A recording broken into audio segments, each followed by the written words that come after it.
अवधूत चिंतन श्री गुरुदेव दत्त श्री स्वामी समर्थ. तुम्हा सर्वांचं स्वामी मराठी या यूट्यूब चॅनलमध्ये मी मनापासून स्वागत करते आणि आजच्या या नवीन व्हिडिओला सुरुवात करते. तर दिनांक 17 जुलै 2024ला आलेली आहे आषाढी एकादशी. हा आषाढी एकादशीचा दिवस आपल्याला कसा साजरा करायचा आहे आणि मुळात म्हणजे आषाढी एकादशी आपल्याला का साजरी करायची आहे, ती का साजरी केली जाते, त्याचं महात्म्य काय आहे आणि आषाढी एकादशीचा उपवास केल्यामुळे, आषाढी एकादशीचं व्रत केल्यामुळे आपल्याला कुठले कुठले लाभ होतात, तसेच तो दिवस संपूर्ण आपल्याला कसा साजरा करायचा आहे याबद्दलची माहिती आपण आजच्या या व्हिडिओमध्ये जाणून घेणार आहोत. आषाढी एकादशी म्हणजेच आषाढ महिन्यामधील एकादशी तिथी. आषाढ महिन्यामध्ये 2 एकादशी येत असतात, तसेच प्रत्येक महिन्यामध्ये 2 एकादशी येत असतात. एक आषाढ शुद्ध एकादशी ही तर आपण आषाढी एकादशी म्हणून साजरी करत असतो आणि हा आषाढी एकादशीचा दिवस खूप म्हणजे खूपच महत्त्वाचा असतो. प्रत्येक महिन्यामध्ये मी म्हटल्याप्रमाणे 2 एकादशी येत असतात. आपल्याला एकादशी साजरं करणं हे प्रत्येक महिन्याला व्रत करणं जर आपल्याला शक्य होत नसेल, कारण जर तुम्ही नोकरी करत असाल, कामावर कुठे जात असाल, त्यामुळे सगळे नियम वगैरे पाळून आपल्याला हे व्रत करणे जमत नाही. एकादशीचे नियमसुद्धा फारच कठीण असतात, कडक असतात. त्यामुळे काही लोक न पाणी पिता सुद्धा निर्जळी हे उपवास करतात, एकादशीचं व्रत करत असतात. पण जर समजा तुम्हाला एकादशीचं व्रत करायला जमत नसेल किंवा शक्य नसेल, तर कमीत कमी तुम्ही वर्षातून एकदा जरी एकादशीचं व्रत केलात तर तुम्हाला ज्या काही आपल्या वर्षभरामध्ये एकादशी येतात त्या सर्व एकादशी केल्याचे पुण्य तुम्हाला मिळेल. ही जी आषाढी एकादशी आहे, ही या एकादशीच्या दिवसाला तुम्हाला काय करायचं आहे, काय नाही, हेच आपण आजच्या व्हिडिओमध्ये बघूया. आणि ही जी आषाढी एकादशी आहे तिला आपण देवशयनी एकादशी सुद्धा म्हणत असतो. तर या आषाढी एकादशीच्या दिवशी जर तुम्ही हे एकादशीचं व्रत केलं, उपवास केलं, तर वर्षभरामध्ये ज्या काही 24 एकादशी येत असतात त्या 24 एकादशी केल्याचं पुण्य तुम्हाला लाभेल. आषाढी एकादशी ही खूपच महत्त्वाची असते. आषाढी एकादशीचा दिवस तुम्हाला वाया न घालवता अगदी साध्या आणि सोप्या पद्धतीने हा एकादशीचा व्रत करायचा आहे, उपवास करायचा आहे. सर्वात अगोदर आपण कसं करत असतो की जेव्हा कधी सणवार वगैरे असतात त्यावेळेस आपण सगळ्यात अगोदर म्हणजे लवकर उठत असतो आणि उठल्यानंतर आपल्या घरामधील जे काही जाळ जळमटं वगैरे असतात ते आपण काढत असतो. घरामधील स्वच्छतेकडे आपण लक्ष देत असतो. त्यानंतर आपला घराचा जो काही मुख्य दरवाजा आहे तो मुख्य दरवाजा स्वच्छ करत असतो.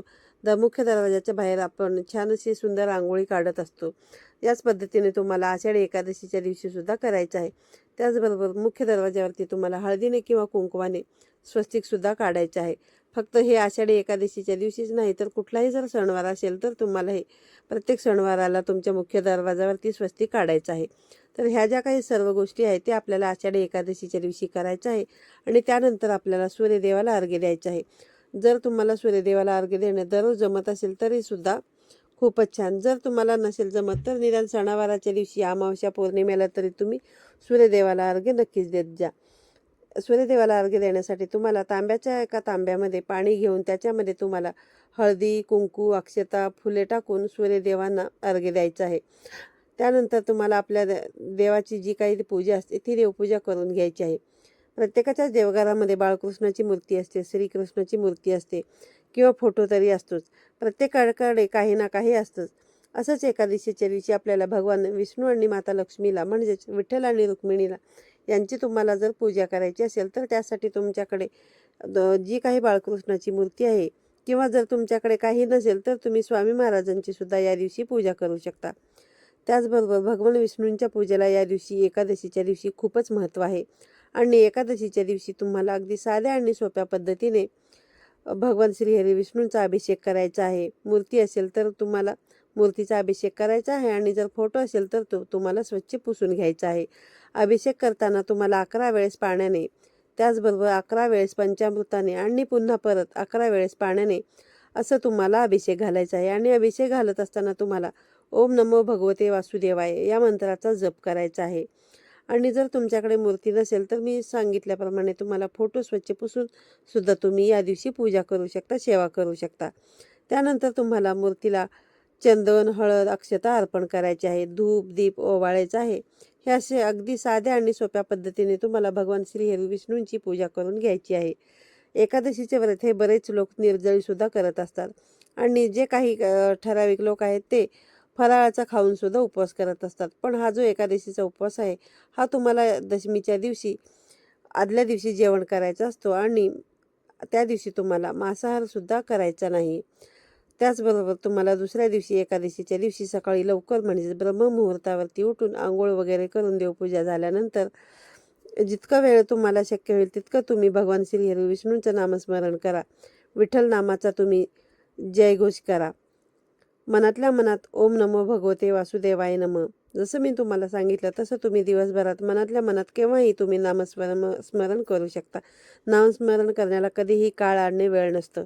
त्यामुळे तुम्ही जितका वेळा तुम्हाला शक्य होईल तितकं तुम्ही नामस्मरण करण्याचा प्रयत्न करा. त्यानंतर तुम्ही या दिवशी ज्या वेळेस तुमची देवपूजा करत असाल त्यावेळेस आवर्जून लक्ष देऊन तुम्ही जो दिवा लावाल देवघरामध्ये तो दिवा तुम्हाला पूर्ण दिवसभर तेवत राहील. या पद्धतीनेच तुम्हाला त्याच्यामध्ये जर तुम्ही तुपाचा दिवा लावत असाल तर तूप घालायचं आहे आणि जर तेलाचा दिवा तुम्ही लावत असाल तर तेल तुम्हाला त्याच्यामध्ये घालून घ्यायचं आहे. फक्त एवढी काळजी तुम्हाला घ्यायची आहे की जो काही तुम्ही तो दिवा लावाल तो दिवा दिवसभर तुमच्या घरामध्ये तेवत राहील, जेणेकरून ज्या काही सकारात्मक लहरी आहेत त्या तुमच्या घरामध्ये येतील. यापैकी तुम्ही तूप किंवा तेलाचा दोन्हीपैकी कोणताही एक दिवा तुम्ही लावू शकता, पण तो दिवा दिवसभर गेला पाहिजे याची काळजी तुम्हाला घ्यायची आहे.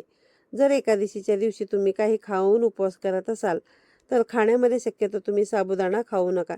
यामध्ये तुम्ही राजगिऱ्याचे लाडू खाऊ शकता, कंदमुळे खाऊ शकता, रताळी खाऊ शकता, पण शक्यतो तुम्ही उपवासाला साबुदाणा खाणं हे टाळा. कारण रताळी खाणं, कंदमुळं खाणं, शेंगदाणे, बटाटे या गोष्टी तुम्हाला खायला अतिशय उत्तम आहेत आणि त्या शरीरासाठी पण चांगल्या आहेत. त्याचबरोबर तुम्ही या दिवशी फळसुद्धा खाऊ शकता, ड्रायफ्रूट्स खाऊ शकता. फळामध्ये तुम्ही डाळिंब, सफरचंद जे काही फळे तुमच्याकडे भेटतील ती फळे तुम्ही खाऊ शकता. त्याचनंतर तुम्ही या दिवशी दूधसुद्धा पिऊ शकता. पण उपवासाच्या दिवशी तुम्ही शक्यतो चहा कॉफी घेण्याचा टाळा. कारण चहा कॉफीमुळे एक तर उपवास असल्यामुळे शरीरामधील पित्त वाढलेलं असतं आणि जर चहा कॉफी तुम्ही घेतलात तर आपल्या शरीरामधील जे काही पित्ताची पातळी आहे ती आणखीनच वाढेल. त्यामुळे तुम्हाला जर उपवास करणे शक्य असेल तर तुम्ही तुमच्या शरीराची काळजी घेऊनच, आपल्या तब्येतीची काळजी घेऊनच तुम्हाला हे व्रत करायचं आहे. आपण सगळेजण आषाढी एकादशी ही अगदी मोठ्या उत्साहाने साजरी करत असतो. आषाढी एकादशी म्हटलं की प्रत्येकाच्या डोळ्यासमोर येतात ते सर्वात अगोदर पंढरपूर आणि पंढरपूरचे विठोबा. विठोबा हे महाराष्ट्राचे दैवत आहेत. वारकऱ्यांचा खूप मोठा मेळा हा पंढरपूरला भरत असतो. पंढरपूरला गर्दीसुद्धा भरपूर राहत असते. त्यामुळे आषाढी एकादशीच्या दिवशी जसे मी तुम्हाला या व्हिडिओमध्ये सांगितलेले आहे त्या पद्धतीने अगदी साध्या आणि सोप्या पद्धतीने तुम्ही विठ्ठलाची, कृष्णदेवाची पूजा करा आणि विठ्ठल नामाचा जयघोष तुम्ही करा. त्याचबरोबर तुम्हाला या दिवशी जर दान धर्म करणे शक्य असेल तर यथाशक्ती तुम्हाला जितके शक्य होईल तितके तुम्ही अन्नदान करण्याचा प्रयत्न करा किंवा कोणाला पाणी वगैरे दान करायला जमलं तर तुम्ही पाण्याचे सुद्धा दान या दिवशी करू शकता. दानापेक्षा कोणतेही मोठे पुण्य नाही हे तुम्हाला सगळ्यांनाच माहिती आहे. त्यामुळे आषाढी एकादशीचा दिवस हा खूपच महत्त्वाचा आहे आपल्यासाठी. त्यामुळे घरातील सगळ्यांनी हा दिवस अगदी मनापासून साजरा करा. या दिवसाला खूपच महत्त्व आहे. तुम्हाला वर्षभरामध्ये जितके एकादशी येतात तितके एकादशी केल्याचं पुण्य हे एक आषाढी एकादशी केल्याने मिळेल. त्यामुळे तुम्हाला अगदी साध्या आणि सोप्या पद्धतीने मी जसं व्हिडिओमध्ये सांगितलेलं आहे तशा पद्धतीने तुम्हाला ही पूजा करून घ्यायची आहे. आषाढी एकादशी ही 17 जुलैला आहे. त्यामुळे मी व्हिडिओ अगोदरच पोस्ट करत आहे जेणेकरून बऱ्याच जणांच्या लक्षात राहत नाही. त्यामुळे हा व्हिडिओ मी तुमच्यासोबत अगोदरच शेअर करत आहे. त्यामुळे तुम्हाला आषाढी एकादशीच्या दिवशी बुधवार आहे.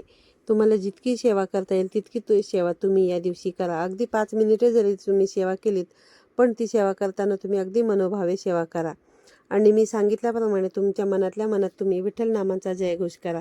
त्यानंतर पूजा वगैरे झाल्यानंतर तुम्ही विठ्ठलाची आरतीसुद्धा म्हणू शकता. आषाढी एकादशीच्या निमित्ताने आजच्या या व्हिडिओमध्ये तुम्हाला मी जी काही महत्त्वाची माहिती तुमच्यापर्यंत शेअर केली आहे ही माहिती जर तुम्हाला आवडली असेल तर व्हिडिओला लाईक करा, शेअर करा आणि तुम्ही जर चॅनलवरती नवीन असाल तर चॅनलला सबस्क्राईब करा. जेणेकरून यापुढे जे काही नवनवीन व्हिडिओ येतील त्याचे सर्वात आधी नोटिफिकेशन तुम्हाला येतील आणि तुमचा एकही व्हिडिओ मिस होणार नाही. तर पुन्हा भेटूया अशाच एका नवीन आणि माहितीपूर्ण व्हिडिओमध्ये. तोपर्यंत सर्वांना श्री स्वामी समर्थ.